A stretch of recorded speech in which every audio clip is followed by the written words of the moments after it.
Fairy Tales,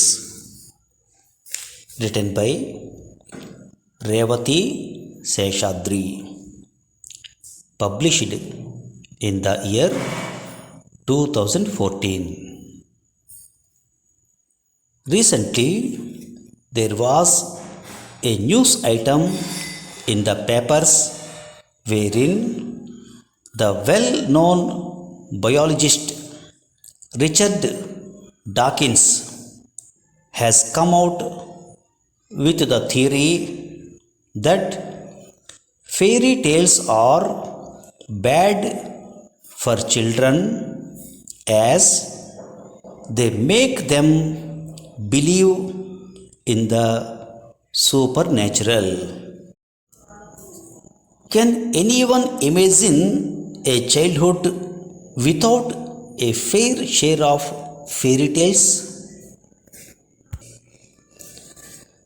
My growing up years were enriched by Grimm's fairy tales, Alice in Wonderland, Cinderella, and our own Vikramaditya and Panchatantra stories.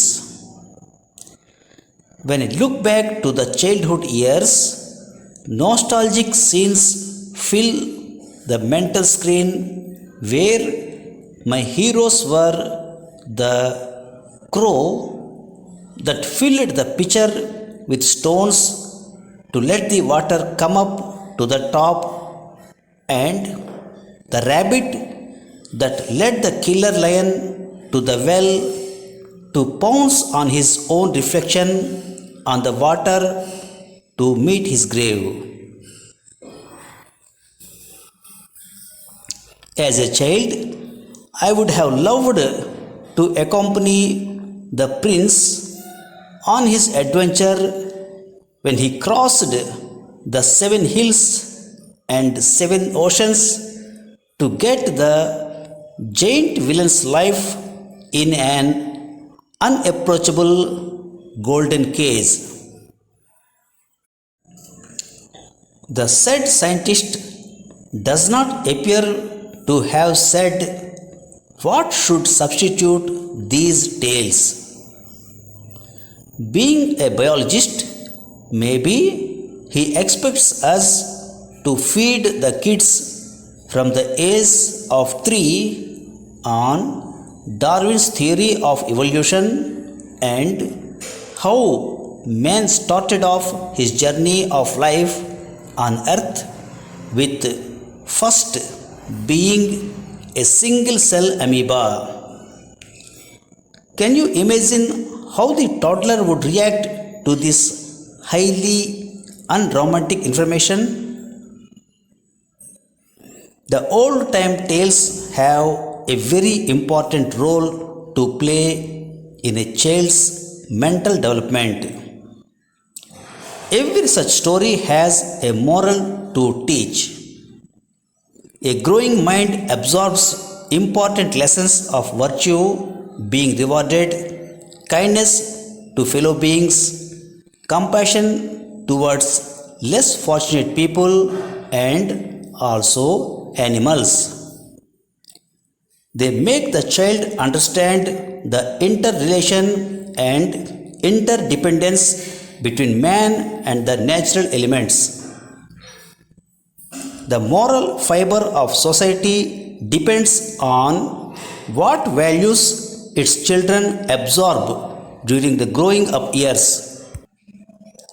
There can be no dispute as to the role that fairy tales and other supernatural stories play here. We want our children to grow up with a clear knowledge of right and wrong. Inculcating this in human at the right age would teach them that they are answerable to their actions. Science is moving towards lending credibility to what we have always believed subconsciously. The ancient miracles described in mythological stories that were once condemned and ridiculed by non believers are being proved to have been possible scientifically. What with air travel, the Pushpak Viman of Ramayana, missiles, astras used in the ancient battles, and the internet, the wise man Sanjay could see what was happening miles away at the battlefield at Kurukshetra through his Gyan Drishti and describe the scenes to King Dhritarashtra. Let our children grow up with the right values. When they are adults and reach the discerning age, they can redevelop their belief system if they so desire towards a thoroughly scientific temperament that overrules the supernatural belief. Till then, let them live in the world of magic and beautiful make beliefs. Imagining things which are impossible in our mundane and dull day to day existence adds a sense of romance to life.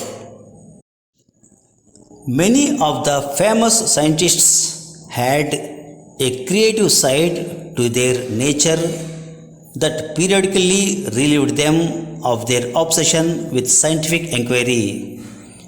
For example, Albert Einstein taught himself to play the violin and sometimes played duet with Max Planck, the father of quantum theory, who was an accomplished pianist. Sir Arthur Conan Doyle and Somerset Maugham relinquished the medical profession to turn into world of famous writers. Every art, every science has its place in the world. It is not for a scientist or an artist to wear blinkers, refusing to see the other finer things of life that also play a part in making life wholesome. And finally, what is wrong in believing in the supernatural if that makes a person a better human being, though not a person of cent% scientific temperament? It takes all sorts to make the world. Thank you for listening.